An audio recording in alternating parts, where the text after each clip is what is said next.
As you've probably heard by now, overnight / super early in the morning, the Cowboys have officially, formally, and announced by the team, made a trade for Steelers wide receiver George Pickens. One of the substantive trades that Jerry Jones alluded to has been made official. These are the details on the trade as announced by the Cowboys. The Cowboys get George Pickens, a 2027, that's not this upcoming draft, but the one after that, 6th-round pick. Steelers get a 27 5th-round pick, so day 3 pick swap a year from now. And the big asset, a 2026 3rd-round pick, which sounds like that addition being added is kind of what put the trade over the top, where Cowboys had not gone into the day 2 range beforehand based on what Diana Rossini had said previously. So a sizable impact here, a substantive trade for the Dallas Cowboys to go out and acquire George Pickens, which very much kind of saves the receiving room, which we'll get into here in a little bit. I do want to focus some big picture stuff like what happens now, contract stuff, everything else, some pros and cons, not just the raw breaking news stuff. Who won the trade, though? S for the Steelers, C for the Cowboys. Let me know in the comments section of today's show. Look, there's no doubt about it. The impact, the on-the-field boost, that is much better with George Pickens. This is like a souped-up version of the best version of Michael Gallup, with maybe some more drama attached with it there. Only played 14 games last year, still went for 900. I think he's the only player the last 3 seasons to put up at least 16 yards per catch and have 2,000 yards receiving. Or maybe that's the last 2 years he's done that. I forget what the exact stat was from ESPN Stats and Info.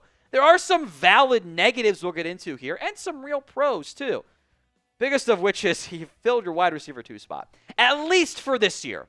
I do wonder about the long-term outlook. With does he re-sign? We'll go into that in depth here a little bit as well. But you had to get a wide receiver 2. You have one now. You were able to get one of them, and that is George Pickens. It would have been kind of funny if they'd given up the 4th-round pick, because I had some memes cooked up for that one of they just don't like 4th-round picks. But I think the level of talent you are getting is by far the best option you could have found out there. I don't really think there was anybody better who was realistically available. Like, yeah, you could have gotten Garrett Wilson. Just trade the Jets 3 first-round picks. You're actually not going to do that. No one's going to do that. It's like, realistically available, I think Pickens was the best talent who was out there. There are the negatives. I'll kind of group it as football character stuff. We'll go in-depth on some of the pros and cons, contract stuff, what this means for Micah, what this means going forward. But the pinned comments on today's show. I want you to grade the George Pickens trade. If you haven't already, this is the 3rd video we've done on this because we did the super early 1 a.m. one and then 7 a.m. one, all Eastern time there. Grade the trade for George Pickens. A, B, C, D, or F. Let me know at the pinned comment of today's show.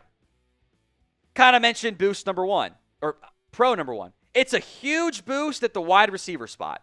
You did not have somebody of this talent. You needed a wide receiver too if you wanted to be more competitive than what you were in line to do this upcoming season. You had to be better.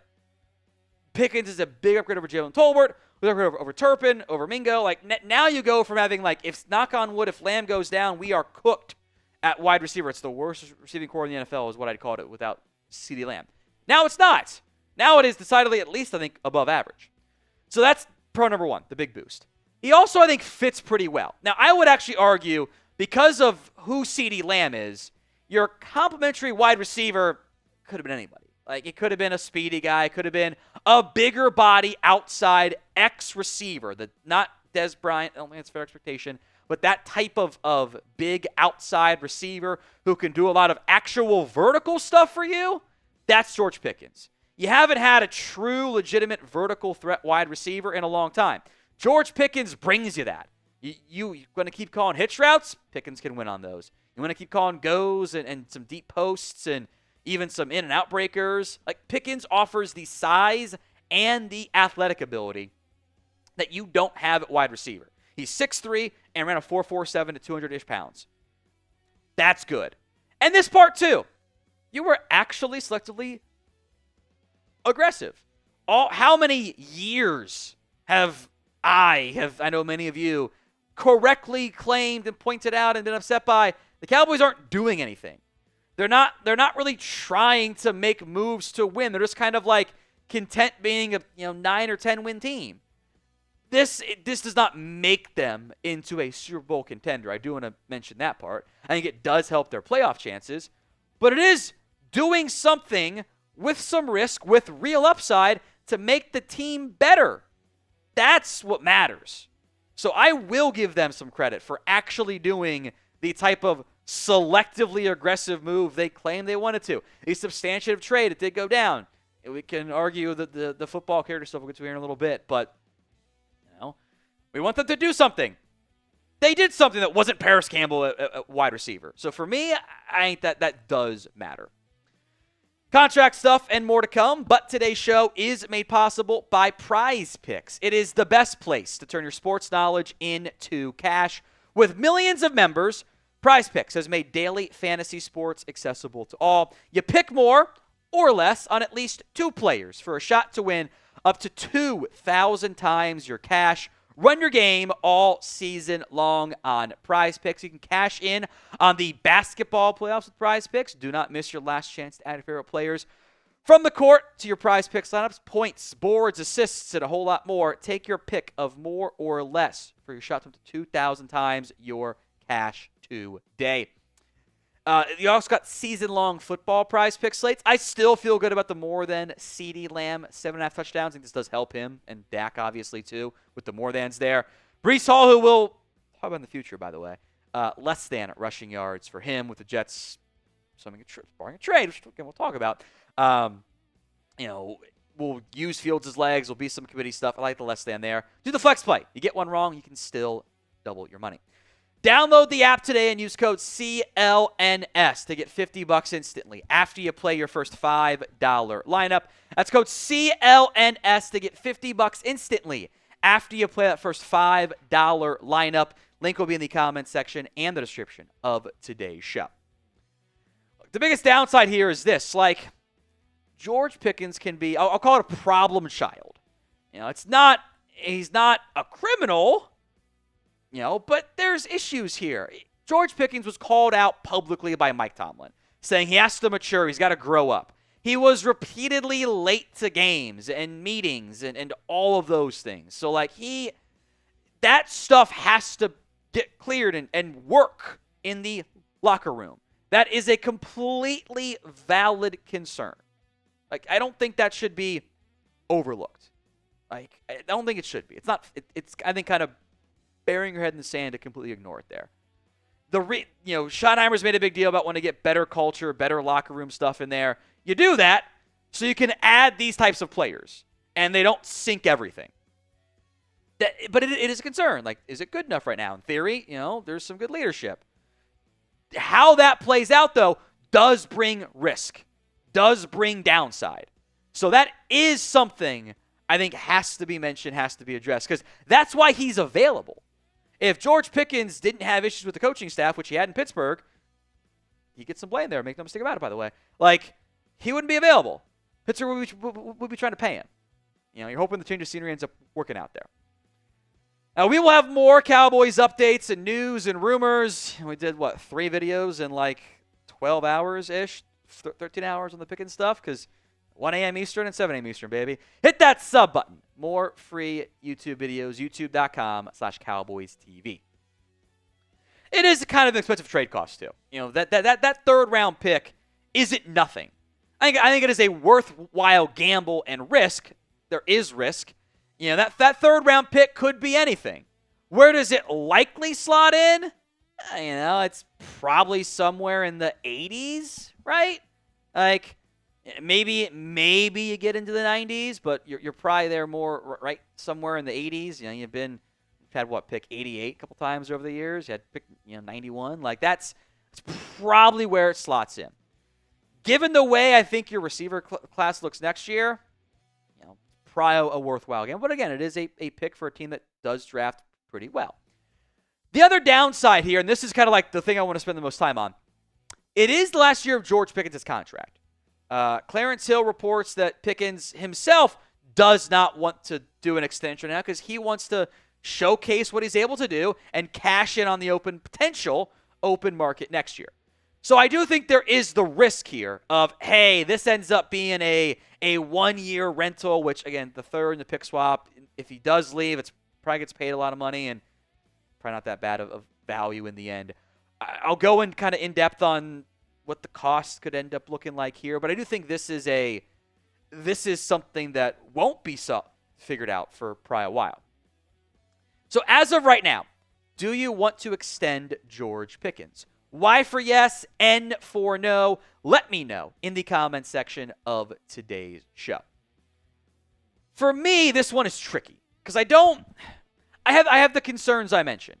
Like, do you trust, I'll call it football character stuff. Do you trust that enough to pay him what he's likely looking for and what he's going to command? And if he plays great this year, you've got some more, stability either way, like you kind of have a better feel for what the value is going to be. I would bet right now, we're going to the agent stuff, they're going to be looking for at least $30 million per year. Now, you're already paying CeeDee Lamb $34 million. Now, there are other teams on this list, other players, other organizations that are also paying their wide receivers even more money. A.J. Brown, Devonta Smith is like 11th on this list or something. He's pretty close there. He's getting the $60 million per year price tag combined. The Dolphins have paid Tyreek Hill and Jalen Waddle. The Bengals have paid Jamar Chase and T. Higgins. And that top-end wide receiver 2 money has been $28, $29 million per year. That's the minimum for high-end receiver 2, which is what you want out of George Pickens, right? So I think it's kind of next year, potentially you're going to be staring the barrel of $30 million if you want to pay George Pickens that price tag. And I'll tell you what, the agent, Jerry does too, so he might have said publicly, George Pickens and Micah Parsons both happen to be repped by David Mulugheta. What do we know that means? You are not getting a discount. You are not going to get a team-friendly contract from Mulugheta and George Pickens. It's probably 30 now, and if he puts up a 1,200-yard season or something great, it's going to be more than that because he's going to be like, I can go be a wide receiver 1 somewhere else. I can get $34, $35 million, which, by the way, is why it would be helpful to pay Micah Parsons right now. Frees up cap space short-term and long-term. It probably gets you in a better negotiating place with David Mulugheta to not F around and find out. That, and again, we'll go in depth on some of the extension stuff. You can afford all these guys if you want to. You're not really paying that many guys right now. Honestly, it's long-term, beyond this year locks. It's kind of just Dak and Lamb right now. There's not a ton of investments, big picture, because we'll see about Steele and Diggs. Micah will be one of them. You can afford a bunch more players. Eagles have proven that time and time again. You're going to have to pay Micah $40+ million per year. Again, you can do it all.